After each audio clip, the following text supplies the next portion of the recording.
Bonsoir à tous. À la une de ce journal, le gouvernement camerounais dans le viseur de la communauté internationale à propos de la gestion de la crise anglophone, alors que les députés et sénateurs camerounais évitent de débattre d'un sujet qui fâche. Le Parlement britannique et des sénateurs américains font monter la pression sur leurs différents gouvernements afin qu'une enquête internationale indépendante soit ouverte et la mise en place d'un dialogue accéléré au Cameroun en vue d'adresser les causes profondes de cette crise anglophone. La stigmatisation et l'exclusion sociale sont encore le quotidien des personnes atteintes d'albinisme au Cameroun. Vous verrez dans ce journal comment elles se mobilisent pour démontrer leurs compétences et leur volonté de s'intégrer dans une société peu sensible à ces couches sociales vulnérables au Cameroun.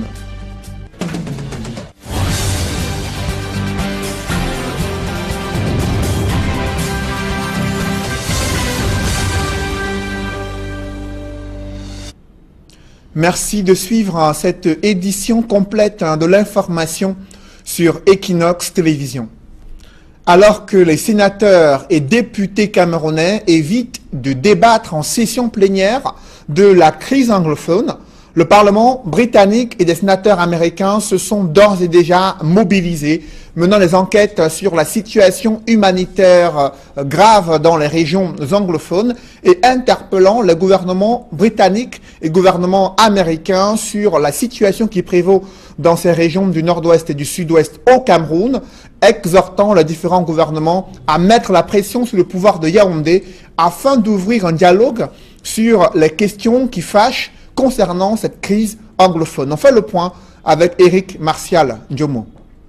Prévu pour le 7 juin dernier, c'est finalement le 27 juin à venir que la commission spécialisée sur les questions des droits de l'homme et des libertés à la Chambre basse du Congrès américain ouvrira les débats sur la situation dans les régions anglophones du Cameroun. Pour présenter cette situation, la commission du Congrès américain auditionnera des personnalités spécialistes de l'Afrique, parmi lesquelles des responsables d'Amnesty International, de la Freedom House et d'International Crisis Group. Des personnalités camerounaises seront aussi écoutées, au rang desquelles Patrice Nganan. Plus encore, des victimes et même des témoins sont attendus lors de ces auditions.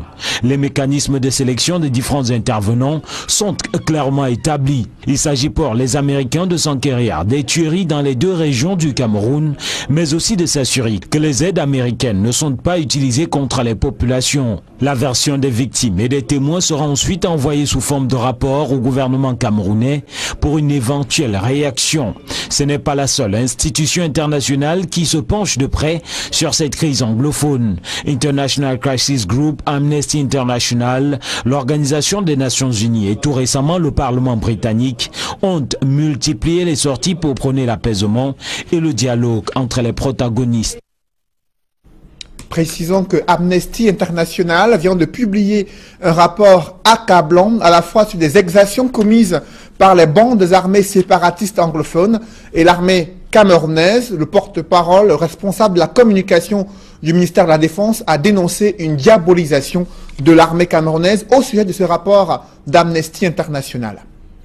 La stigmatisation et l'exclusion sociale sont encore le quotidien des personnes atteintes d'albinisme, mises à l'écart à cause de leur peau et de ce problème d'anomalie héréditaire. Ces Camerounais ont brisé le silence pour faire valoir leurs compétences et démontrer leur volonté de s'intégrer dans une société peu sensible à ces difficultés que rencontrent ces couches sociales vulnérables au Cameroun. Nos reporters les ont rencontrés à l'occasion de la journée mondiale sur la sensibilisation de l'albinisme.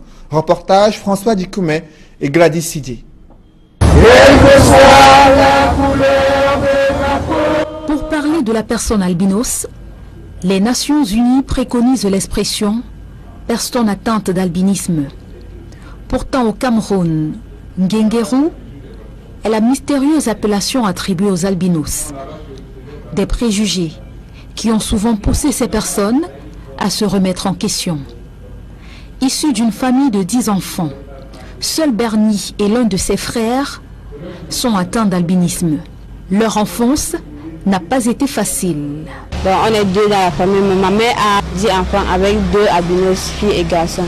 Et dès mon enfance, moi aussi je voyais qu'il y avait la différence. Je voyais des gens avec une autre couleur que moi. Oui, donc moi je me demandais comment. À un moment on mettait le charbon sur nous parce qu'on aimait aussi changer le teint.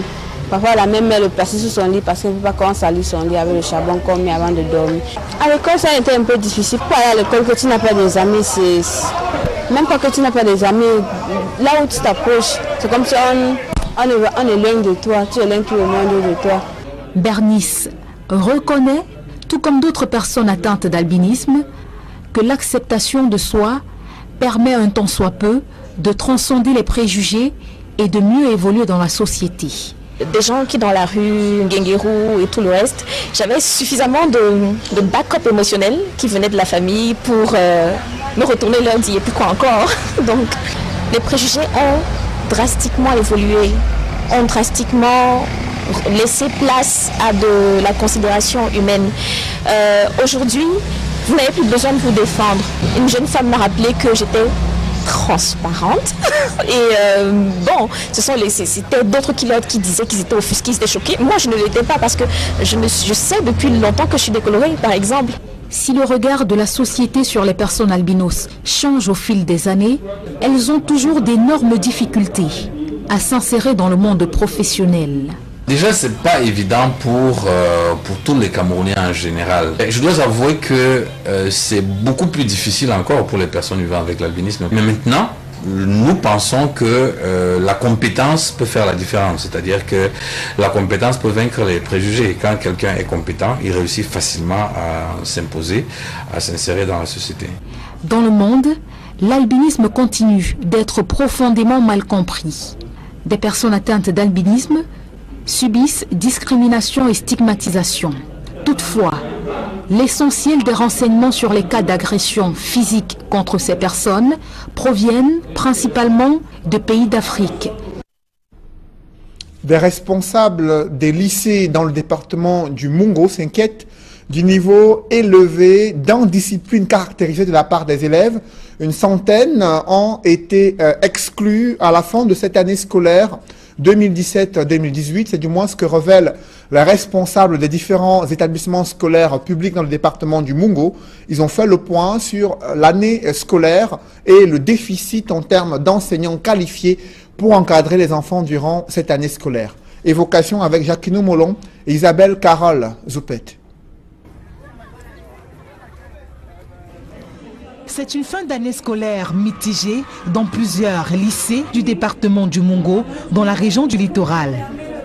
Pendant que certains se réjouissent de leurs moyennes et des prix reçus, d'autres élèves par contre récoltent le fruit de leur indiscipline qui est l'exclusion. Au lycée de Mandjo et de Loum, ils sont une centaine à avoir été renvoyés définitivement.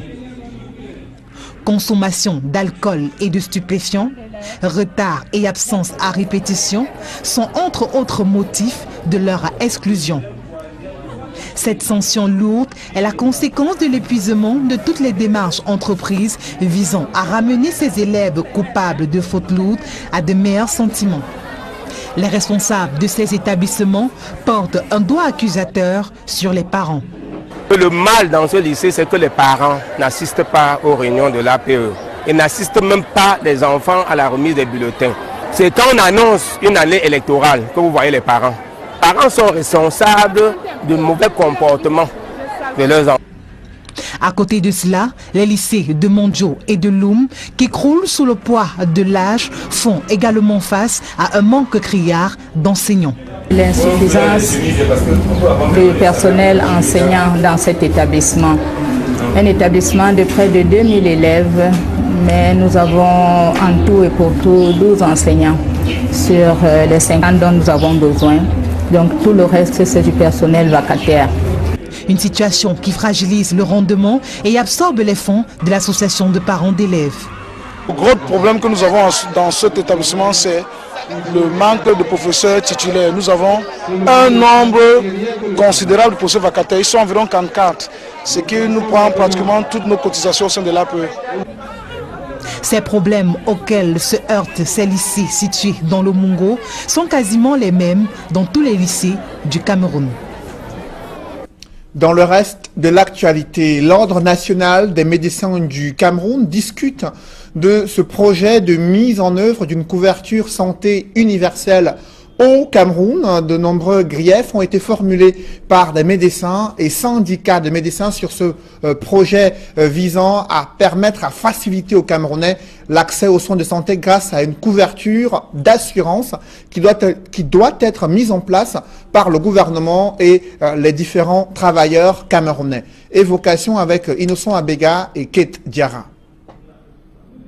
Je vous parlais donc de ce reportage concernant la couverture santé universelle qui est en débat au sein de l'Ordre national des médecins du Cameroun. Ils se sont retrouvés pour discuter de la mise en œuvre des différentes modalités d'accès à cette couverture santé universelle devant permettre aux différents Camerounais de pouvoir bénéficier à moindre coût des soins de santé de qualité. C'était une commission qui a été mise en place par l'Ordre des médecins et qui devait pouvoir restituer les différentes études menées jusqu'ici et les limites du projet gouvernemental qui est en cours d'élaboration au Cameroun avant qu'il ne soit déposé sur la table du Parlement pour examen et adoption en cas de manque d'amendement concernant cette couverture santé universelle. C'est une mauvaise entrée en matière pour le Cameroun dans une compétition, un tournoi international de football pour les déficients visuels. Ils se sont inclinés face à leurs adversaires du Gabon. Le match s'est joué au stade militaire à Yaoundé. Joël Essengue et Aïk Cyril. Quelques allocutions de circonstances, notamment celle du président de la Confédération internationale francophone Sport adapté et culture, CIVSAC, et celle du ministre des Sports et de l'Éducation physique, Pierre-Ismaël Bidounkpat. Puis, une parade culturelle riche en sons et couleurs.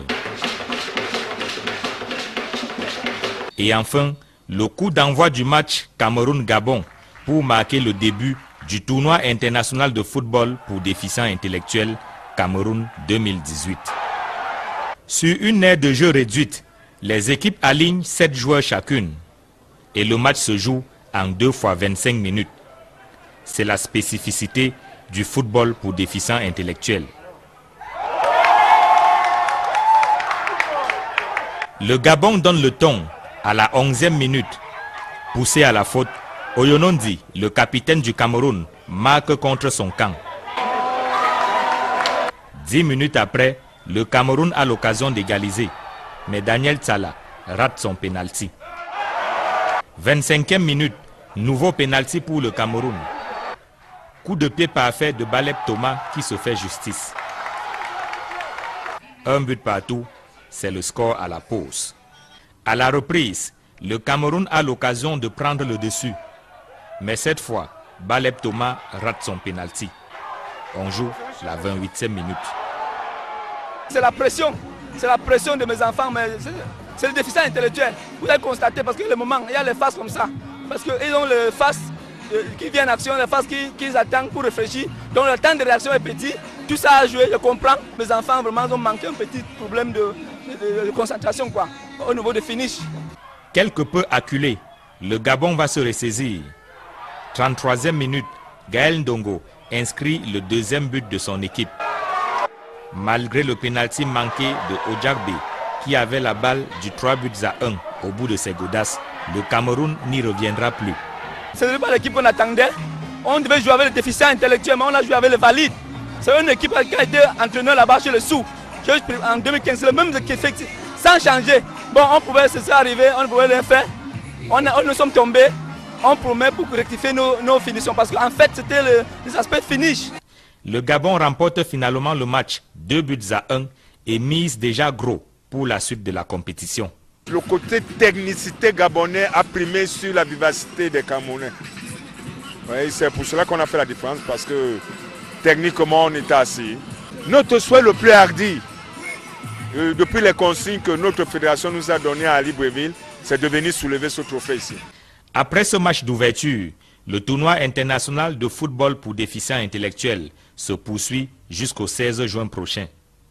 La compétition est couplée à l'Assemblée générale de la Confédération internationale francophone Sport adapté culture, CIFSAC. Toujours dans ce chapitre football, c'est un coup dur pour le Maroc. Le royaume chérifien vient de voir l'organisation de la Coupe du Monde édition 2026 lui échapper entre les mains. C'est la candidature du trio Canada, États-Unis et Mexique qui a été plébiscitée lors d'une réunion de la FIFA. Et ce soir, sur Equinox Télévision, une édition spéciale concernant cette Coupe du Monde Russie 2018 avec des consultants de haut vol, des journalistes sportifs qui vont décrypter les enjeux de la participation des pays africains, leurs forces et leurs faiblesses dans cette compétition, cette grande messe du football africain. C'est à suivre juste après le journal sur Equinox Télévision. Des reportages concernant la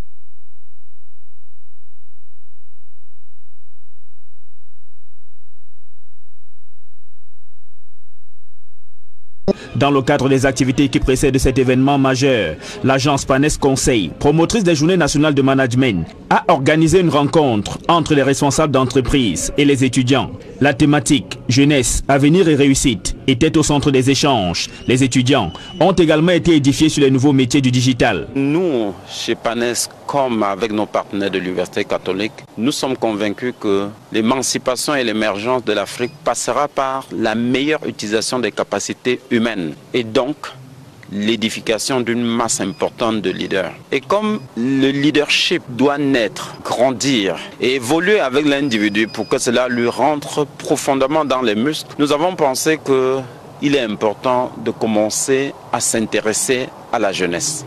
Aider la jeunesse à bien cadrer ses repères dans leur vie, en l'amenant à comprendre la réalité du monde dans lequel nous vivons.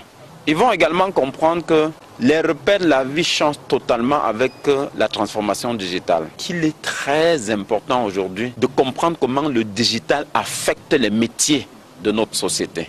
Et ensuite de connaître quels sont les nouveaux métiers du digital. Les responsables d'entreprises présents à cette conférence ont invité ces étudiants à mettre un accent important sur la qualité de leur formation. Nous remarquons malheureusement que très souvent les profils ne sont pas pointus. Les jeunes ont besoin de formation, non seulement des formations sur les savoirs qui sont délivrés dans les instituts, dans les écoles, mais aussi des formations sur leur être. Donc il y a un savoir-être qui est déficitaire et qui, ma foi, conditionne en général l'acquisition même des connaissances. Donc il faudrait insister aujourd'hui, je dirais, dans les écoles de formation, non seulement sur les savoirs, mais aussi amener chaque apprenant à développer en dehors de l'école des savoirs qui peuvent, n'est-ce pas, compléter les savoirs livresques. Le message a bien été reçu par les étudiants. Une initiative très appréciable dans un contexte où la jeunesse, je ne dirais pas qu'elle est délaissée à elle-même, mais il manque cet accompagnement-là des personnes qui sont sur le terrain. Toujours dans le cadre des activités qui précèdent la 11e édition des Journées nationales de management, Dieudonné Tété, le directeur général de Panes Conseil, était face à la presse pour décliner les différentes articulations de cette édition. Pour les patrons, je leur dis déjà merci d'avoir été avec nous pendant le 11 première édition. Je veux les inviter à participer à cette édition qui est vraiment une édition intéressante, fortement intéressante, parce que la problématique de la prise de décision, c'est tout simplement la problématique de la vie de l'entreprise. La problématique de la mise en œuvre du suivi de l'exécution des décisions, c'est un défi pour tout manager, et l'intégration du digital dans les processus de prise de décision, ce n'est plus une question d'option ou de choix, c'est un tournant que tout le monde doit prendre et il faut le prendre avec le bon degré. C'est pour ça qu'il faut être présent pour vivre les concepts, les pratiques avec les autres et tirer les bonnes leçons pour l'amélioration de vos entreprises. Les journées nationales du management ont pour thème cette année gestion de l'information, prise de décision et suivi de l'exécution. Les journées nationales du management, le rendez-vous annuel des managers ambitieux. La Société anonyme des brasseries du Cameroun a saisi l'occasion de ces journées citoyennes pour apporter du sourire aux Camerounais détenus à la prison centrale de Douala. De nombreux lots et des denrées alimentaires, mais aussi des rénovations de leur milieu carcéral ont été effectuées grâce à la contribution de la Société anonyme des brasseries du Cameroun. Reportage. La journée du 8 juin 2018 était quasiment jour de fête pour les détenus de la prison centrale de Douala au quartier Noubel. Une journée au cours de laquelle ces prisonniers ont pu bénéficier de l'élan de générosité du groupe SABC dans le cadre de ces journées citoyennes.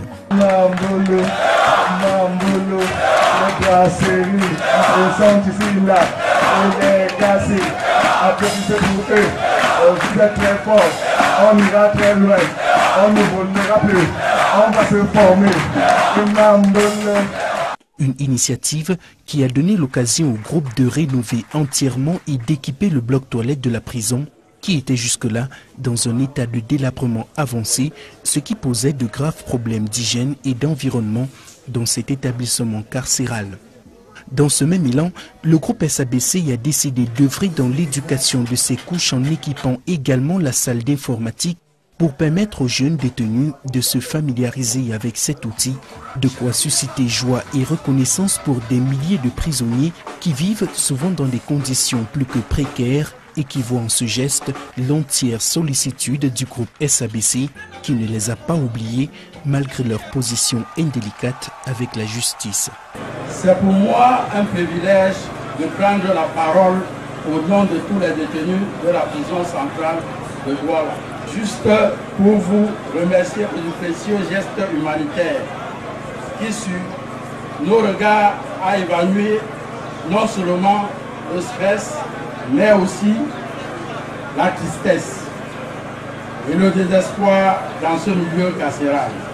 Pour le groupe SABC qui célèbre cette année 2018 ses 70 ans de présence sur le marché camerounais, il s'agit pour le groupe d'accompagner tous les Camerounais où qu'ils se trouvent dans leur développement. L'objectif du groupe SABC, c'est de montrer que ces personnes ont besoin de nous. Ces personnes ont besoin d'être assistées. Et donner 50 lampes à énergie solaire aux populations du village Pitoyel près de Garoua. Autant d'initiatives qui parviennent aujourd'hui à changer radicalement la vie de nombreux Camerounais qui se voient offrir, grâce au groupe SABC, une nouvelle vie, une nouvelle chance de se réaliser.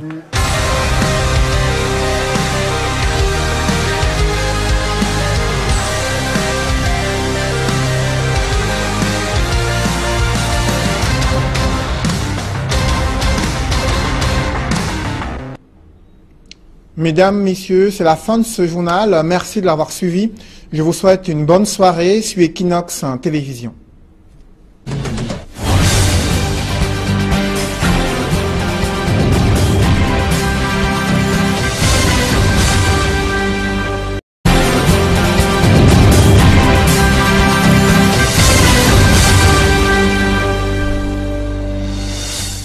Bonsoir à tous. À la une de ce journal, le gouvernement camerounais dans le viseur de la communauté internationale à propos de la gestion de la crise anglophone, alors que les députés et sénateurs camerounais évitent de débattre d'un sujet qui fâche.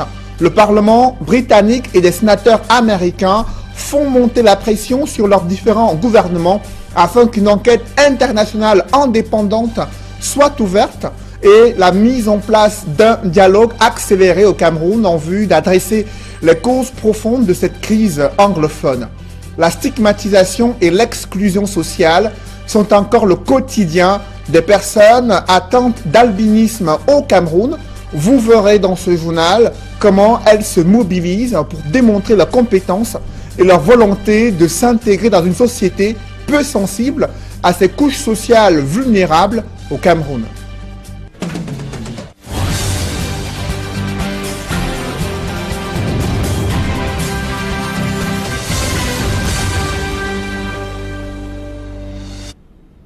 Merci de suivre cette édition complète de l'information sur Equinox Télévision.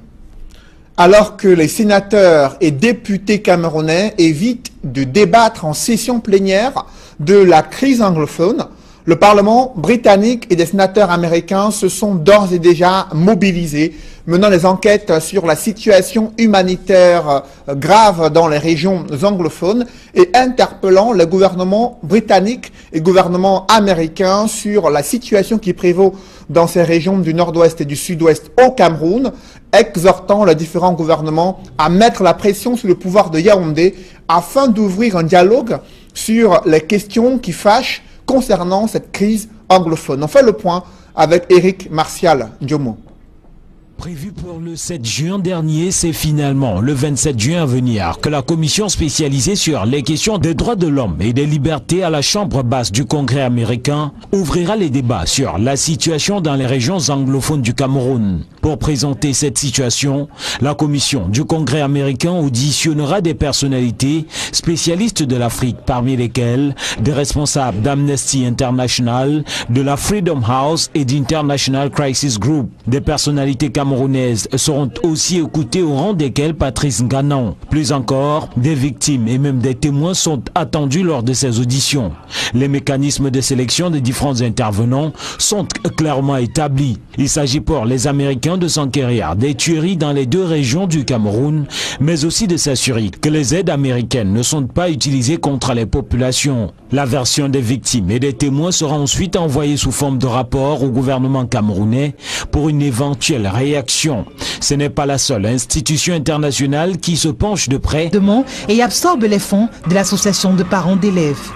Le gros problème que nous avons dans cet établissement, c'est le manque de professeurs titulaires. Nous avons un nombre considérable de professeurs vacataires, ils sont environ 44, ce qui nous prend pratiquement toutes nos cotisations au sein de l'APE. Ces problèmes auxquels se heurtent ces lycées situés dans le Mungo sont quasiment les mêmes dans tous les lycées du Cameroun. Dans le reste de l'actualité, l'Ordre national des médecins du Cameroun discute de ce projet de mise en œuvre d'une couverture santé universelle au Cameroun. De nombreux griefs ont été formulés par des médecins et syndicats de médecins sur ce projet visant à permettre, à faciliter aux Camerounais l'accès aux soins de santé grâce à une couverture d'assurance qui doit être mise en place par le gouvernement et les différents travailleurs camerounais. Évocation avec Innocent Abega et Kate Diarra. Je vous parlais donc de ce reportage concernant la couverture santé universelle qui est en débat au sein de l'Ordre national des médecins du Cameroun. Ils se sont retrouvés pour discuter de la mise en œuvre des différentes modalités d'accès à cette couverture santé universelle devant permettre aux différents Camerounais de pouvoir bénéficier à moindre coût des soins de santé de qualité. C'était une commission qui a été mise en place par l'Ordre des médecins et qui devait pouvoir restituer les différentes études menées jusqu'ici et les limites du projet gouvernemental qui est en cours d'élaboration au Cameroun avant qu'il ne soit déposé sur la table du Parlement pour examen et adoption en cas de manque d'amendement concernant cette couverture santé universelle. C'est une mauvaise entrée en matière pour le Cameroun dans une compétition, un tournoi international de football pour les déficients visuels. Ils se sont inclinés face à leurs adversaires du Gabon. Le match s'est joué au stade militaire à Yaoundé. Joël Essengue et Aïk Cyril.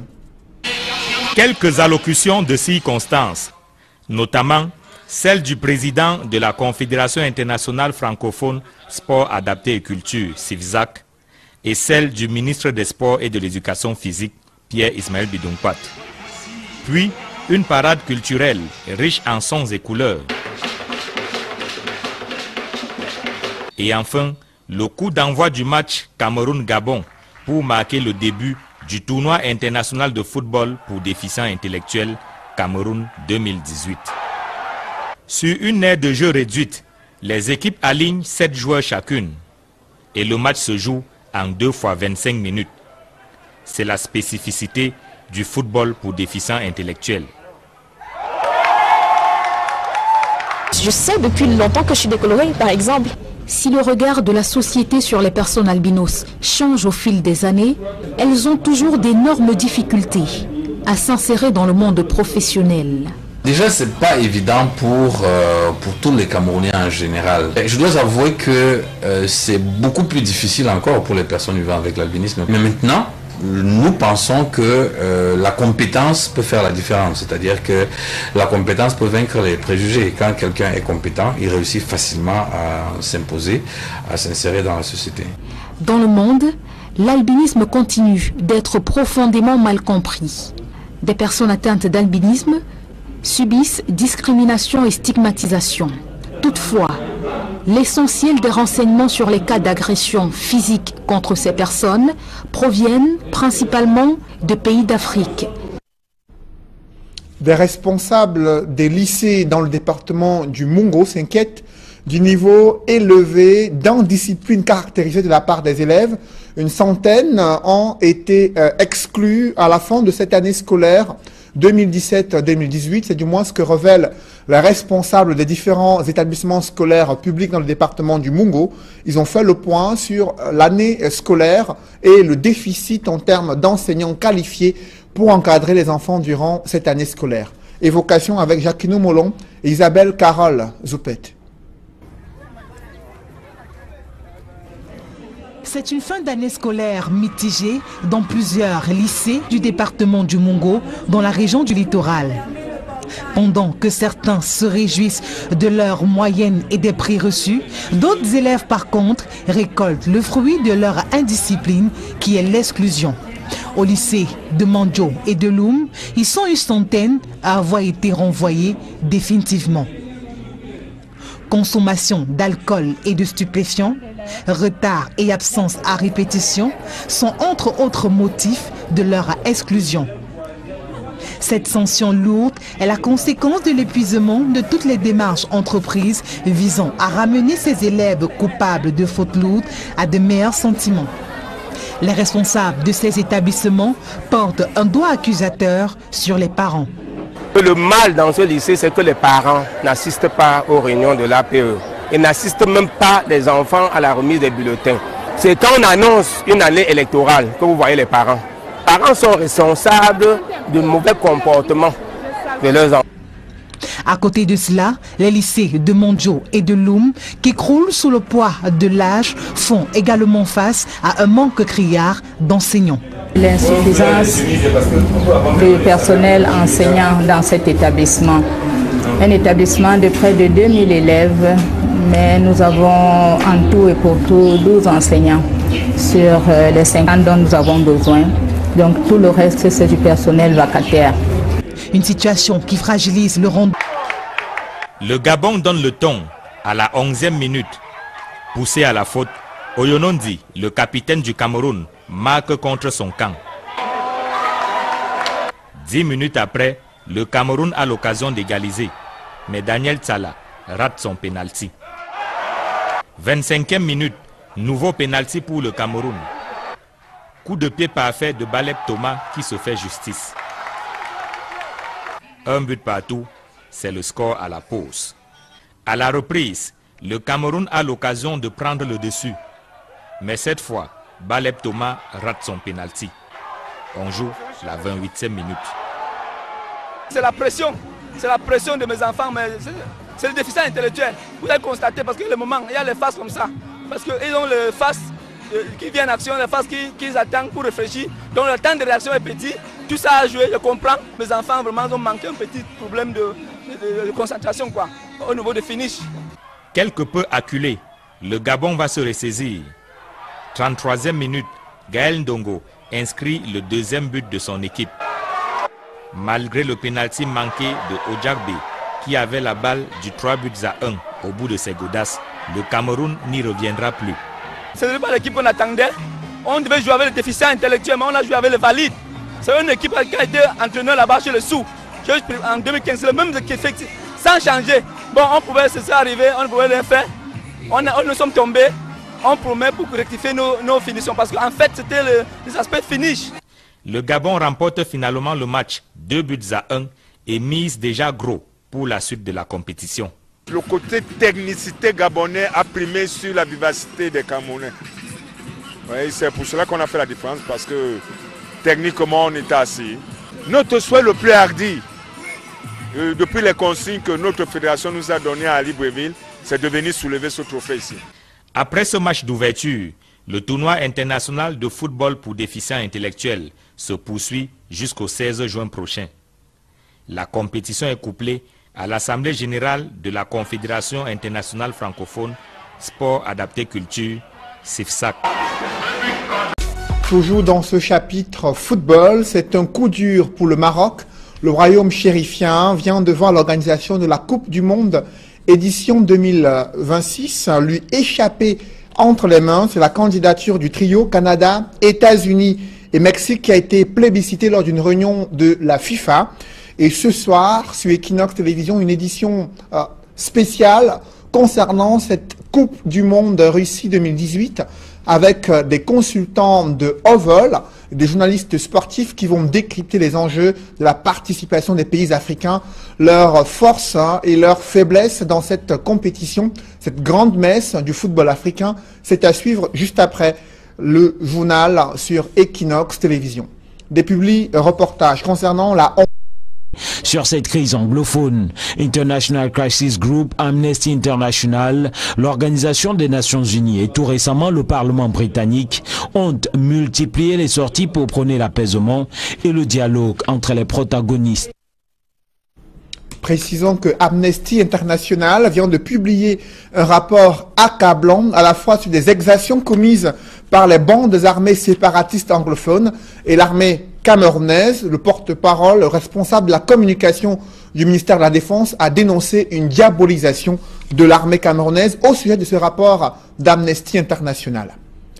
La stigmatisation et l'exclusion sociale sont encore le quotidien des personnes atteintes d'albinisme, mises à l'écart à cause de leur peau et de ce problème d'anomalie héréditaire. Ces Camerounais ont brisé le silence pour faire valoir leurs compétences et démontrer leur volonté de s'intégrer dans une société peu sensible à ces difficultés que rencontrent ces couches sociales vulnérables au Cameroun. Nos reporters les ont rencontrés à l'occasion de la journée mondiale sur la sensibilisation de l'albinisme.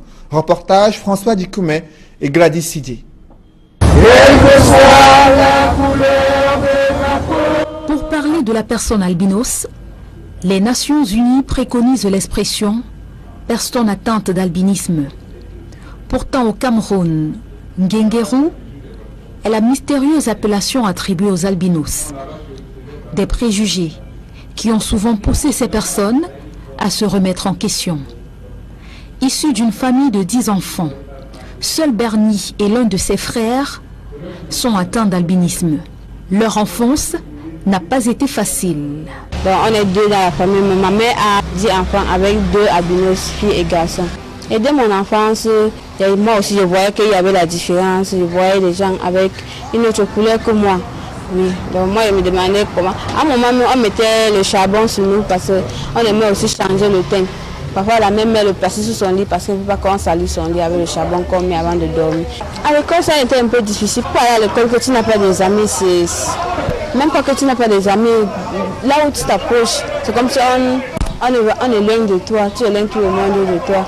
Bernice reconnaît, tout comme d'autres personnes atteintes d'albinisme, que l'acceptation de soi permet un tant soit peu de transcender les préjugés et de mieux évoluer dans la société. Des gens qui dans la rue, Ngengeru et tout le reste, j'avais suffisamment de backup émotionnel qui venait de la famille pour me retourner leur dire pourquoi encore. Donc les préjugés ont drastiquement évolué, ont drastiquement laissé place à de la considération humaine. Aujourd'hui, vous n'avez plus besoin de vous défendre. Une jeune femme m'a rappelé que j'étais transparente. Et bon, c'était d'autres qui disaient qu'ils étaient offusqués, qu'ils étaient choqués. Moi, je ne l'étais pas parce que je me